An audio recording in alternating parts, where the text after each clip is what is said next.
brain has got three major functions. One, sensory function, and then integrative function, and then motor function. Sensory means whatever the information taken towards the brain is known as sensory function. Either it is from outside the environment or from your internal organs also. If kidney damage is there, how do you know that? It is not on the outside of body to see. When there is a damage, there are certain nociceptive receptors are there which will carry the information to the brain. So you feel the pain.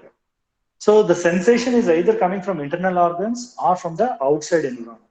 That is called as sensory function. Integrative function. Once the brain realizes what is happening, it integrates and gives a response. The response from the brain is motor function. What to act, how to act is of integrative function.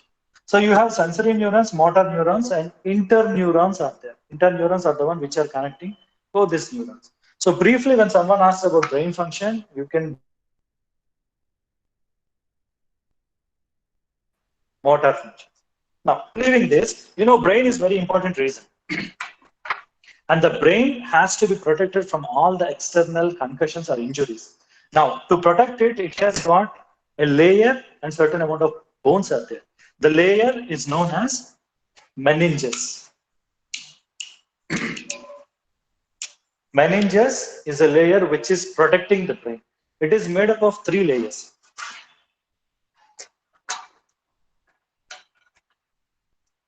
Meninges is made up of three layers. The top layer is known as dura mater. Top layer is known as dura mater. And after that, you have a layer which is known as arachnoid matter. Arachnoid matter. And finally, the bottom layer is known as pia mater. So the brain is protected by three layers. All these things are known as matter, M-A-T-E-R. Now, the top one is known as dura mater. Dura means very strong. It is a strong layer which is protecting the internal parts. Because of the strong strength, it is known as dura mater. The next one, arachnoid matter. Arachna means spiders. When you see this, it has got spider-like projections. Hence, it is known as arachnoid matter. The last one, pia, means a tender, soft one. And inside you have the cerebral cortex and all these things will start from here. The cerebral cortex and everything will be starting from here. So this is our brain, and this brain is protected by these three layers. So on the top you have dura mater, and then arachnoid matter, and then pia mater. In collectively, the three layers is known as meninges. Meninges. Now in this meninges, you have a space between here. There is a space between this dura mater and arachnoid mater, and this space is known as subdural space. The space between dura mater and arachnoid mater is known as subdural space. Whereas the space between this arachnoid mater and pia mater, this is known as subarachnoid space. Now, remember this. We have three layers of there: dura mater, arachnoid, and pia mater, which are covering our brain. The space between dura mater and arachnoid is known as subdural space. The space between arachnoid and pia mater is known as subarachnoid space. Now, subarachnoid space is important because this is the one which is carrying cerebrospinal fluid. Cerebrospinal fluid is a fluid which bathes our brain and spinal cord.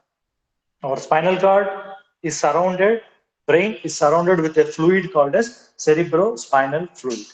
That fluid is present in between this, in this subarachnoid space. The subarachnoid space is present between arachnoid matter and pia mater.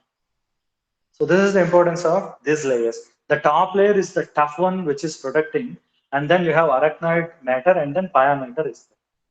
So these three collectively called as meninges. Now, these layers, on the top of these layers, we have cranial bones are there. The job of these cranial bones is again to protect our brain. Cranial bones. See, brain is very important one. It has to be protected from external injuries. To do that, you have meninges layer is there. On top, you have cranial bones are there. We have 8 cranial bones are there.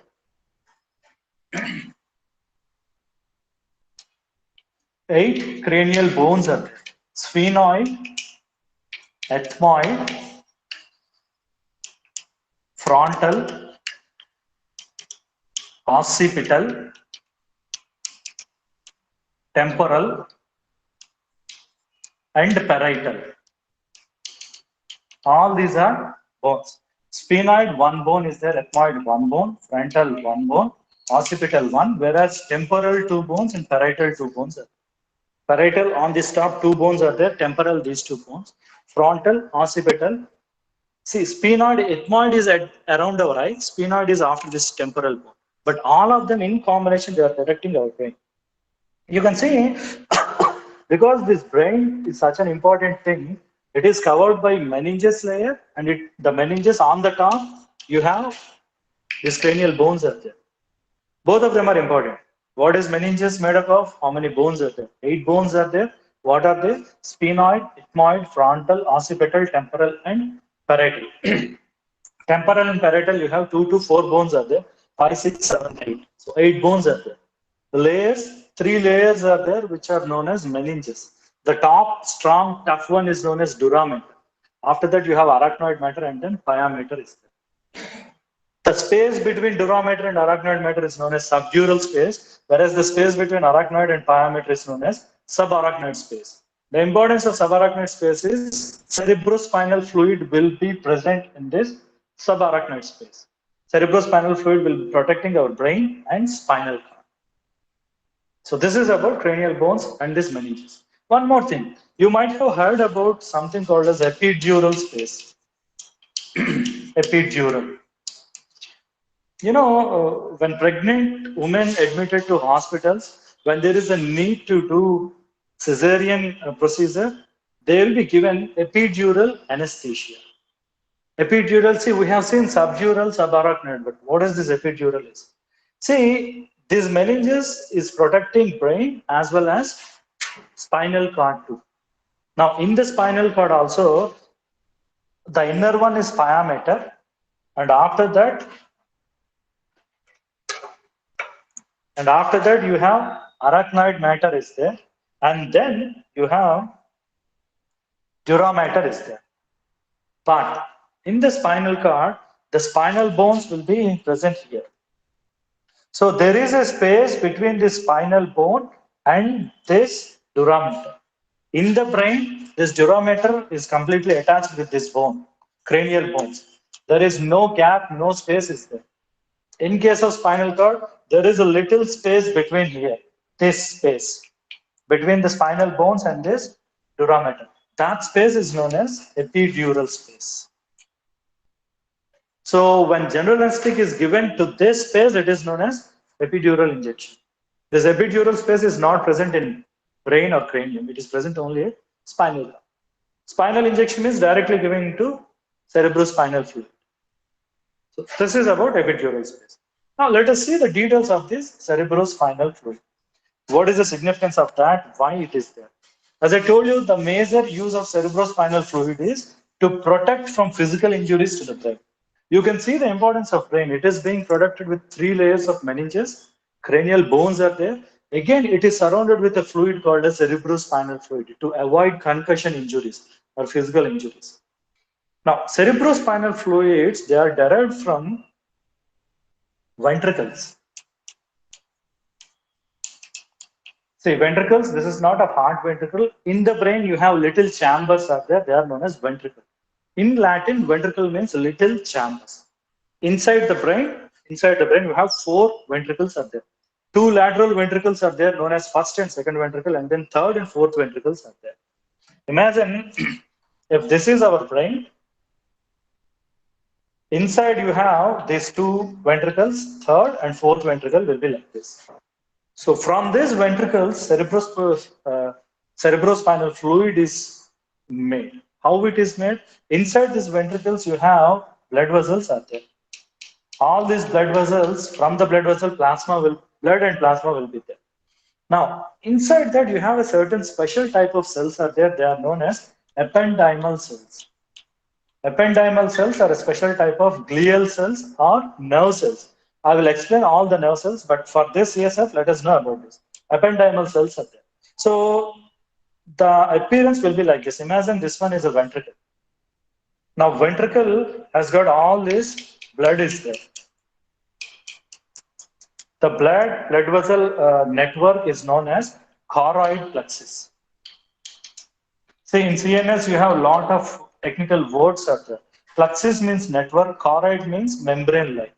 These blood vessels appear as membrane-like, and inside you have blood will be there. All these things will be filled with blood is there. Now, this choroid plexus is surrounded with these ependymal cells. This is ependymal cells. Now, what happens is, between these ependymal cells, the blood will leak out and come here. And this is what becomes cerebrospinal fluid. So cerebrospinal fluid is nothing but it is derived from blood. It is passed through these tight junctions of these ependymal cells. Not complete blood comes out. Blood cells will not come out. Few white blood cells are there. Majority plasma will be leaking out. It contains certain amount of cations, anions, glucose, urea, and white blood cells. So that blood will be leaking out these ependymal cells, and this is what becomes cerebrospinal fluid. So the major job of this ventricles is to prepare this cerebrospinal fluid, and this spinal fluid will be surrounding this entire brain as well as this spinal cord.